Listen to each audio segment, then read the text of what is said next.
Bulletin में बात होगी। कराची की बिजली फिर बंद,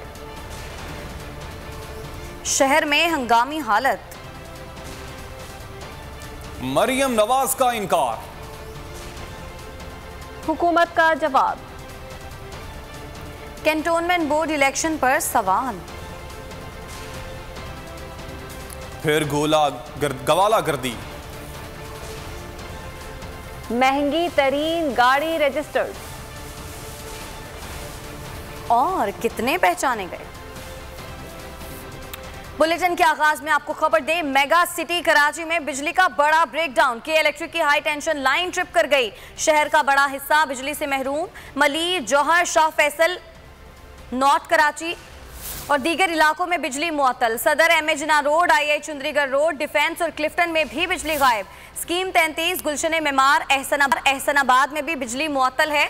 बताया जा रहा है कि Jamshoro high tension line trip होने से के इलेक्ट्रिक का सिस्टम बैठ गया है। ताहम एनटीडीसी ने ट्वीट में आगाह किया है कि के इलेक्ट्रिक को बिजली की फराहमी बहाल कर दी गई है। 4:46 पर सिस्टम बहाल हो गया था, मगर के इलेक्ट्रिक अब तक शहर को बिजली की फराहमी में नाकाम है। लेकिन दूसरी जानिब के इलेक्ट्रिक ने बिजली की बहाली का वक्त देने से इनकार कर दिया। तर्जुमान के इलेक्ट्रिक राना इमरान ने बोल न्यूज से गुफ्तगू में कहा, जल्द अज जल्द बहाली का काम शुरू कर देंगे।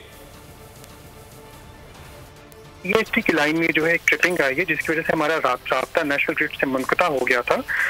ताहम वो राब्ता बहाल हो चुका है एंड हम लोग एनटीडीसी के दोबारा कनेक्ट में आ चुके हैं। हम एनटीडीसी के हुक्काम के साथ राब्ते में भी हैं और कोशिश है कि बहाली के अमल को तेजी से तकमील किया जाए।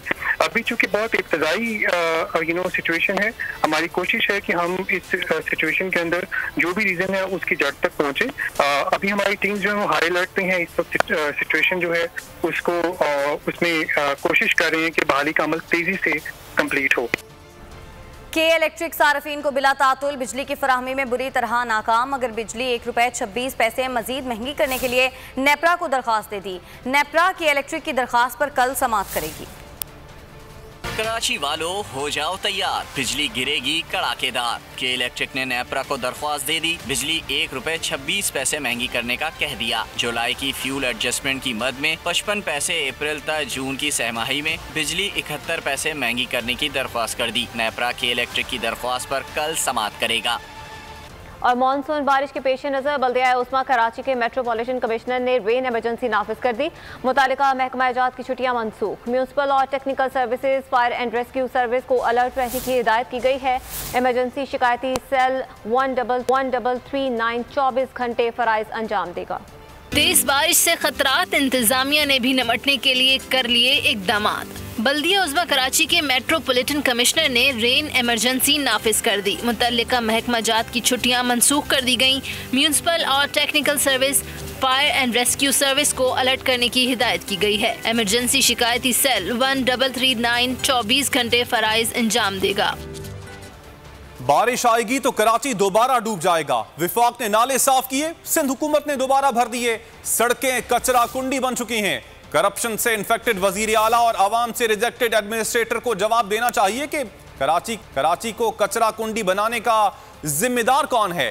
Opposition leader Sindh assembly Haleem Adil Sheikh की मीडिया टॉक, बोले अगर शहर के मसाइल हल नहीं होते तो वजीर आला हाउस के सामने धरना देंगे, बिलावल समेत सबसे हिसाब लेंगे।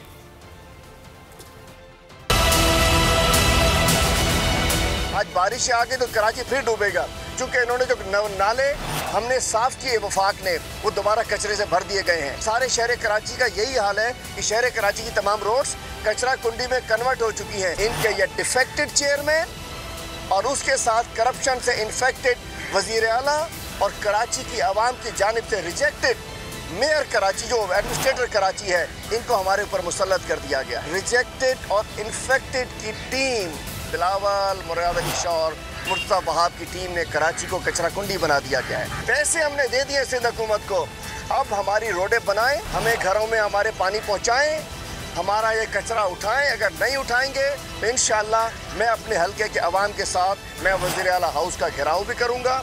मैं वज़ीर आला हाउस के ऊपर धरना भी देंगे और इन करप्ट चेहरों को, इन मकरूह चेहरों को, इन चोर लोगों को बेनकाब करेंगे। एडमिनिस्ट्रेटर कराची मुर्तज़ा वहाब शहर के दौरे पर। मुर्तज़ा वहाब ने मुमकिना बारिश से कबल के इंतजामात का जायजा लिया। कहा शहर में इमरजेंसी नाफिज कर दी गई है। बल्दिया उज़्मा कराची और तमाम DMCs का अमला फील्ड में मौजूद रहेगा। नशेबी इलाकों से निकासी आप के लिए मशीनरी मौजूद होगी। बारिश और पहाड़ों पर बर्फ पिघलने के बाद तरबेला डैम मुकम्मल भर गया। इरसा के मुताबिक डैम का आबी जखीरा 1550 फुट की इंतहाई हद तक पहुंच गया। वाफिर पानी की दस्तयाबी से काश्तकारी और फसलों को फरोग मिलेगा।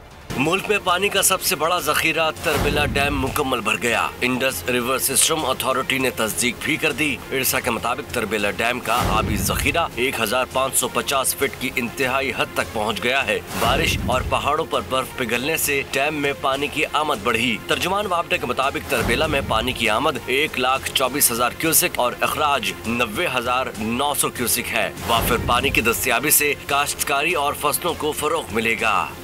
इस्लामाबाद हाई कोर्ट ने एवनफील्ड रेफरेंस में अपीलों की समाअत में मरियम नवाज की ताखीर से आमद और ऊंची आवाज में सलाम पर इजहार बरहमी किया। जस्टिस आमिर फारूक ने रिमार्क्स दिए, पहले नैब की जमानत खारिज करने की इस्तदा नहीं सुन रहे थे, जिसे ये नहीं पता अदालत में कैसे आते हैं और इसका तकद्दुस क्या है, तो उसकी जमानत खारिज क्यों ना करें।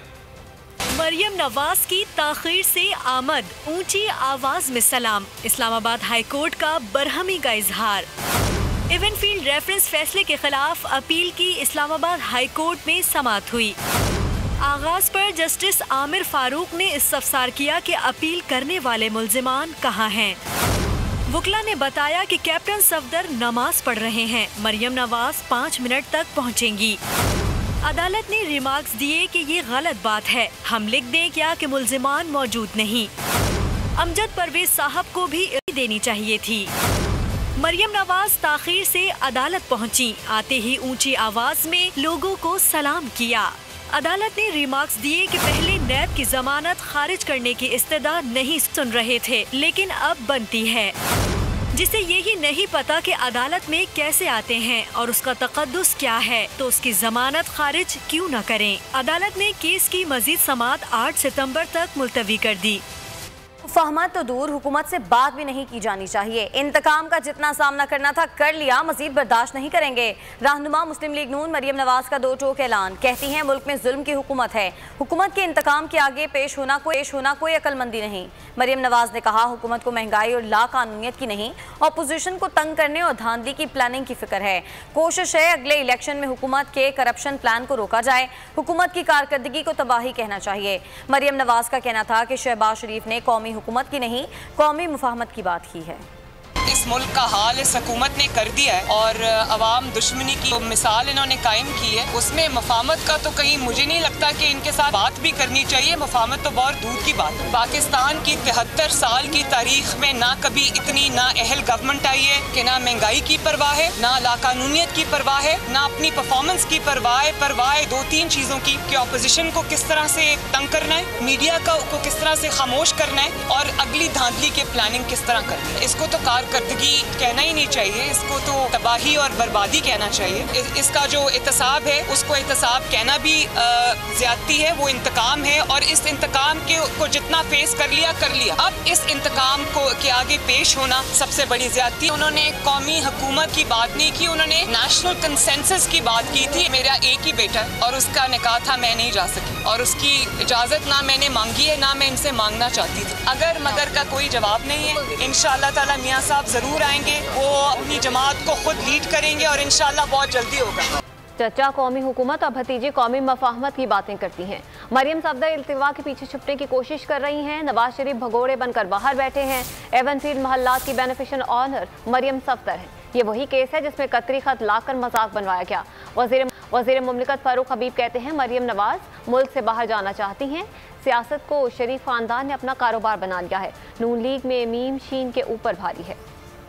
आज एक तरफ इनके चचा जो है वो कौमी हुकूमत कहते हैं, ये कौमी मुफाहमत कहते हैं, तो साफ नजर आ रहा है कि जो शीन के ऊपर मुस्लिम लीग नून में मीम जो है वो भारी हुई है। नवाज शरीफ जिनको सजा हुई वो मुल्क से बाहर भाग कर बैठे हुए हैं, भगोड़े बन के बैठे हैं। यहाँ की अदालतें उनकी सजाओं की अपीलों को जो है वो बहाल कर चुकी हैं और यहाँ पर जो मरियम सफदर है वो इल्तवा के पीछे छुपती जा रही हैं। तो आपकी शादियां भी बाहर होती हैं, आपका पूरा खानदान भी मुल्क से बाहर होता है, आपका सारा कारोबार भी मुल्क से बाहर होता है, तो फिर पाकिस्तान आप क्या लेने आते हैं? पाकिस्तान में सिर्फ आप इक़्तिदार जब मिलता है तो इक़्तिदार में सिर्फ लूटमार करने आते हैं। ये कौम को ये बताना चाहते हैं कि इक़्तिदार में आओ, माल बनाओ और उसके बाद जो है वो इंतकाम का शोर शराबा डालना शुरू कर। दूसरी जानिब नून लीग के रहनुमा एहसन इकबाल ने इल्जाम आयद किया है कि कंटोनमेंट बोर्ड इलेक्शन में मनपसंद नताइज के लिए ब्यूरोक्रेसी को इस्तेमाल किया जा रहा है।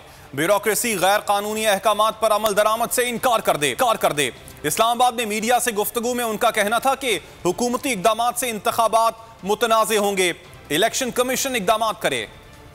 कंटोनमेंट बोर्ड के इलेक्शंस में इंतज़ामिया और हुकूमत की तरफ से जो सरेआम खुलेआम मुदाखलत और धांधली की जा रही है, हमने उसके सबूत इलेक्शन कमीशन को पेश किए हैं। इस वक्त ये हुकूमत इंतज़ामिया को इंतखाबी नताइज हासिल करने के लिए इस्तेमाल कर रही है। मैं ब्यूरोक्रेसी को, ख़ास तौर पे सिविल सर्विस के अफसरों को अपील करना चाहूँगा कि वो PTI के मुलाजिम नहीं हैं, वो हुकूमत पाकिस्तान के सरकारी मुलाजिम हैं और हम चाहते हैं कि इलेक्शन कमीशन इन कंटोनमेंट बोर्ड के इंतखाबात में खामोश तमाशाई न बने, बल्कि जहाँ भी और जो भी इलेक्शन के ज़ाब्ता अखलाक और कवानीन की खिलाफ वर्जी करता है उसके खिलाफ मौसर कार्रवाई करे, ताकि साफ शफाफ इलेक्शन के ऊपर अवाम का एतमाद बहाल हो सके। तहरीक इंसाफ ने इदारों को खुद मुख्तार देखना चाहा, इदारों में एतमाद की फजा पैदा की। नवाज शरीफ इदारों से लड़ पड़ते थे। मुशीर पार्लिमानी उमूर डॉक्टर बाबर अवान की प्रेस कॉन्फ्रेंस, कहा अदलिया की आज़ादी ख़त्म करने की किसी भी कोशिश को हुकूमत रोकेगी। मुस्लिम लीग नून पर तनकीद करते हुए उनका कहना था कि नवाज लीग के रहनुमाओं ने आज इलेक्शन कमीशन ऑफ पाकिस्तान के बाहर वावेला किया। 2013 इलेक्शन के लिए 4 प्रिंटिंग प्रेस को ठेका मिला था। इलेक्शन से एक हफ्ता पहले 5 प्रिंटिंग प्रेस को खामोशी से शामिल किया गया। सुप्रीम कोर्ट के 3 जजेस पर मुश्तमिल कमीशन ने अपनी रिपोर्ट में कहा कि अक्सरियत हलकों में फॉर्म 15 थे ही नहीं, फॉर्म 14 में डाले गए वोटों की तादाद दर्ज की जाती है। अगर फॉर्म 14 ना हो तो आप मर्जी से फॉर्म 15 में वोटों की तादाद दर्ज कर सकते हैं। सब्सक्राइब करें और बेल दबाएं ताकि कोई खबर रह न जाए।